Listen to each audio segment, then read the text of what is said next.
بسم اللہ الرحمن الرحیم۔ السلام علیکم پیارے دوستو، جیسے ہی آپ صلی اللہ علیہ وسلم اپنی جوانی کی عمر کو پہنچے تو آپ کے چچا ابو طالب کی توقعات تو آپ سے بڑھنے لگی۔ روایات میں آتا ہے کہ چونکہ اب نبی صلی اللہ علیہ وسلم جوان ہو چکے تھے تو ابو طالب نے آپ سے کہا، اے بھتیجے، میں ایک بہت غریب آدمی ہوں اور قحط سالی کی وجہ سے اور زیادہ سخت حالات کا سامنا ہے۔ کافی عرصہ سے خشک سالی کا دور چل رہا ہے۔ کوئی ایسا ذریعہ نہیں کہ اپنا کام چلا سکے اور نہ ہی ہماری کوئی تجارت ہے۔ ایک تجارتی قافلہ شام جانے والا ہے، اس میں قریش کے لوگ شامل ہیں۔ قریش کی ایک خاتون خدیجہ بنت خولد شام کی طرف اپنا تجارتی سامان بھیجا کرتی ہیں۔ جو شخص ان کا مال لے کر جاتا ہے وہ اپنی اجرت ان سے طے کر لیتا ہے۔ اب اگر تم ان کے پاس جاؤ اور ان کا مال لے جانے کی پیشکش کرو تو وہ ضرور اپنا مال تمہیں دے دیں گی، کیونکہ تمہاری امانت داری کی شہرت ان تک پہنچ چکی ہے۔ اگرچہ میں اس بات کو پسند نہیں کرتا کہ تم شام کے سفر پر جاؤ، یہودی تمہارے دشمن ہیں، لیکن حالات کی وجہ سے مجبور ہوں، اس کے علاوہ کوئی چارہ بھی تو نہیں۔ یہاں تک کہہ کر ابو طالب خاموش ہو گئے۔ تب آپ نے فرمایا، ممکن ہے وہ خاتون خود میرے پاس کسی کو بھیجیں۔ یہ بات آپ نے اس لیے کہی تھی کہ سیدہ خدیجہ کو ایک بااعتماد آدمی کی ضرورت تھی، اور اس وقت مکہ میں آپ سے زیادہ شریف، پاک باز، امانت دار، سمجھدار اور قابل اعتماد آدمی کوئی نہیں تھا۔ ابو طالب نے اس وقت بہت پریشان تھے۔ آپ کی یہ بات سن کر انہوں نے کہا، اگر تم نہ گئے تو مجھے ڈر ہے وہ کسی اور سے معاملہ طے کر لیں گے۔ یہ کہہ کر ابو طالب اٹھ گئے۔ ادھر آپ کو یقین سا تھا کہ سیدہ خدیجہ رضی اللہ تعالیٰ عنہ خود ان کی طرف کسی کو بھیجے گی، اور ہوا بھی یہی۔ سیدہ خدیجہ نے اللہ کے رسول صلی اللہ علیہ وسلم کو بلاوا بھیجا، پھر آپ سے کہا، میں نے آپ کی سچائی، امانت داری اور نیک اخلاق کے بارے میں سنا ہے، اور اسی وجہ سے میں نے آپ کو بلوایا ہے۔ جو معاوضہ آپ کی قوم کے دوسرے آدمیوں کو دیتی ہوں، آپ کو ان سے 2 گنا دوں گی۔ آپ نے ان کی بات منظور فرما لی۔ پھر آپ اپنے چچا ابو طالب سے ملے، انہیں یہ بات بتائی۔ ابو طالب سن کر بولے، یہ روزی تمہارے لیے اللہ نے پیدا فرمائی ہے۔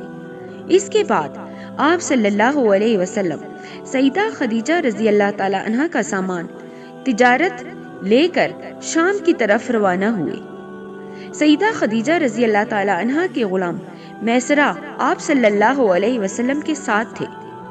روانگی کے وقت حضرت خدیجہ رضی اللہ تعالی عنہ نے میسرہ سے کہا، کسی معاملے میں ان کی نافرمانی نہ کرنا، جو یہ کہے وہی کرنا، اس کی رائے سے اختلاف نہ کرنا۔ آپ صلی اللہ علیہ وسلم کے سب چچاؤں نے قافلے والوں سے آپ کی خبرگیری رکھنے کی درخواست کی۔ اس کی وجہ یہ بھی تھی کہ ذمہ داری کے لحاظ سے یہ آپ صلی اللہ علیہ وسلم کا پہلا تجارتی سفر تھا۔ گویا آپ صلی اللہ علیہ وسلم کام میں بالکل نئے تھے۔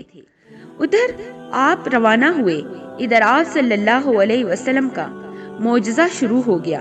ایک بدلی نے آپ صلی اللہ علیہ وسلم کے اوپر سایہ کر لیا۔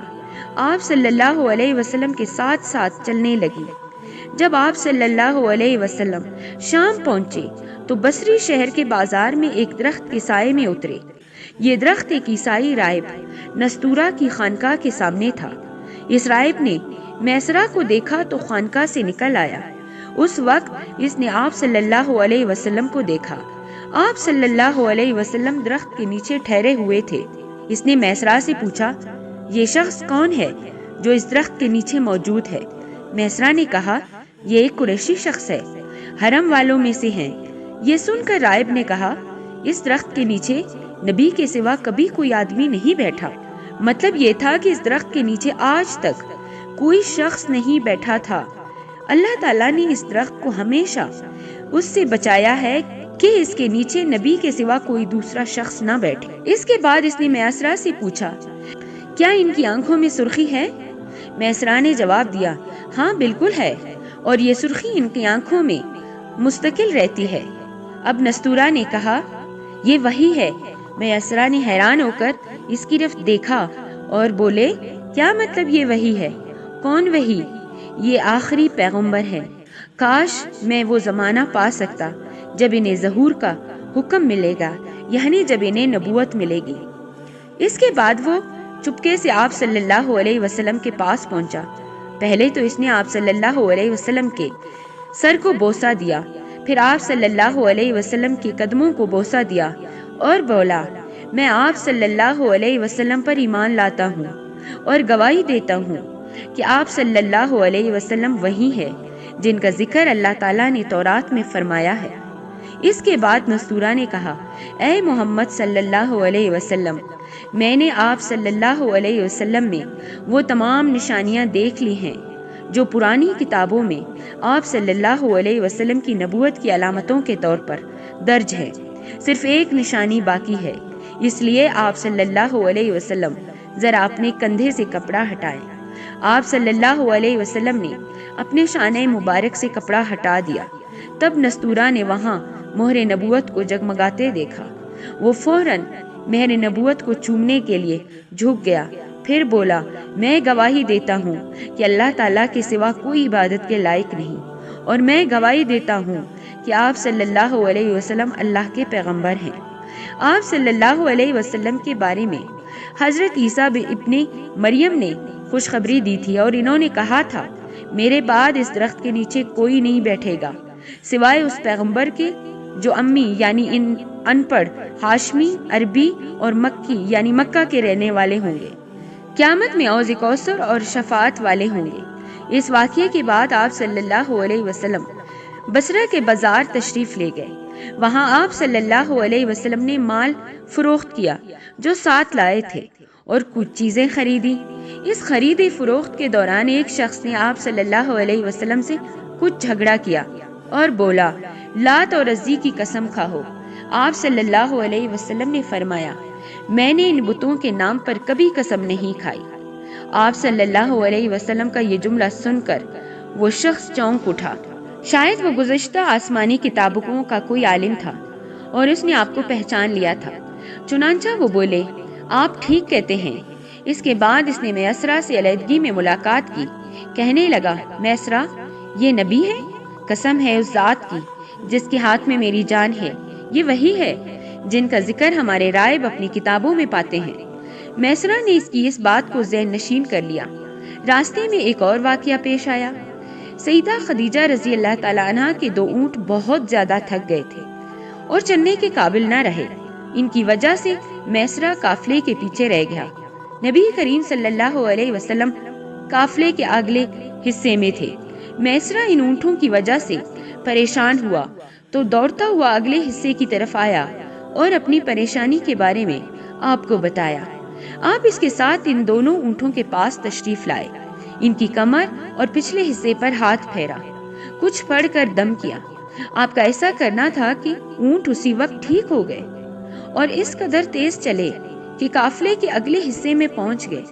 اب وہ منہ سے آوازیں نکال رہے تھے اور چلنے میں جوش و خروش کا اظہار کر رہے تھے۔ پھر قافلے والوں نے اپنا سامان فروخت کیا۔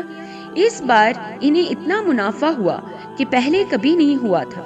چنانچہ میسرہ نے آپ سے کہا، اے محمد، ہم سالہ سال سے سیدہ خدیجہ کے لیے تجارت کر رہے ہیں، مگر اتنا زبردست نفع ہمیں کبھی نہیں ہوا جتنا اس بار ہوا ہے۔ آخر قافلہ واپس مکہ کی طرف روانہ ہوا۔ میسرہ نے اس دوران صاف طور پر یہ بات دیکھی کہ جب گرمی کا وقت ہوتا تھا اور نبی کریم صلی اللہ علیہ وسلم اپنے اونٹ پر ہوتے تھے، 2 فرشتے دھوپ سے بچانے کے لیے آپ پر سایہ کیے رہتے تھے۔ ان تمام باتوں کی وجہ سے میسرہ کے دل میں آپ کی محبت گھر کر گئی اور یوں لگنے لگا جیسے وہ آپ کا غلام ہو۔ آپ باقی قافلے سے پہلے پہنچ گئے تھے۔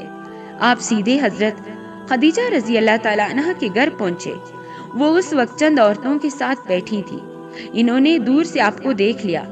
آپ اونٹ پر سوار تھے اور 2 فرشتے آپ پر سایہ کیے ہوئے تھے۔ حضرت خدیجہ رضی اللہ تعالیٰ عنہ نے یہ منظر دوسری عورتوں کو بھی دکھایا۔ وہ سب حیران ہوئی۔ اب آپ صلی اللہ علیہ وسلم نے حضرت خدیجہ رضی اللہ تعالیٰ عنہ کو تجارت کے حالات سنائے، منافع کے بارے میں بتایا۔ اس مرتبہ پہلے کی نسبت 2 گنا منافع ہوا تھا۔ حضرت خدیجہ رضی اللہ تعالیٰ عنہ بہت خوش ہوئی۔ انہوں نے پوچھا، میسرہ کہاں ہے؟ آپ نے بتایا وہ ابھی پیچھے ہیں۔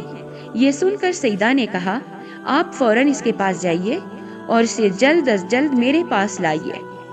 آپ واپس روانہ ہوئے۔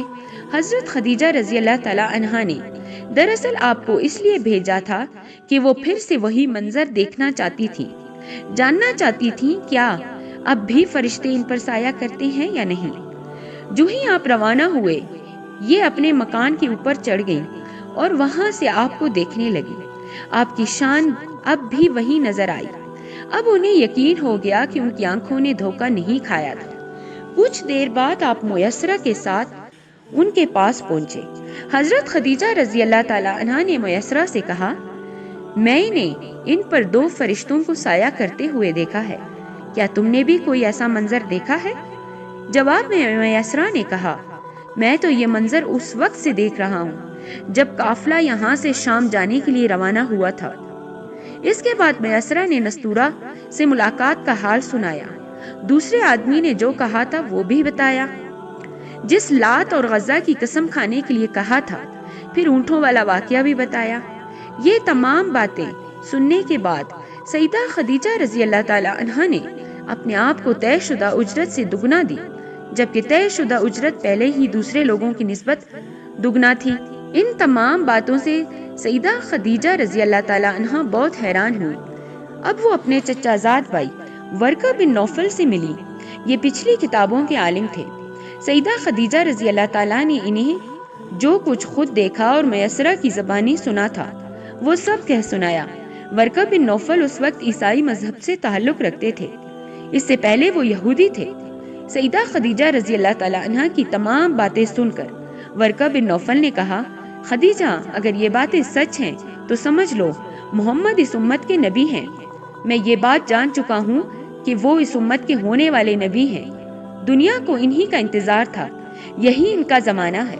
یہاں یہ بات واضح ہو جائے گی کہ نبی کریم صلی اللہ علیہ وسلم نے سیدہ خدیجہ رضی اللہ تعالی عنہا کے لیے تجارتی سفر میں صرف ایک بار ہی نہیں کیا، چند سفر اور بھی کیے۔ سیدہ خدیجہ رضی اللہ تعالی عنہا ایک شریف اور پاک باز خاتون تھی، نسبت کے اعتبار سے بھی قریش میں سب سے اعلیٰ تھی۔ انہیں قریش کی سیدہ کہا جاتا تھا۔ قوم کے بہت سے لوگ ان سے نکاح کے خواہش مند تھے۔ کئی جوانوں کے پیغام ان تک پہنچ چکے تھے، لیکن انہوں نے کسی کے پیغام کو قبول نہیں کیا تھا۔ نبی کریم صلی اللہ علیہ وسلم تجارت کے سفر سے واپس آئے تو آپ صلی اللہ علیہ وسلم کی خصوصیات دیکھ کر، وہ آپ کی باتیں سن کر وہ آپ صلی اللہ علیہ وسلم سے بہت زیادہ متاثر ہو چکی تھیں۔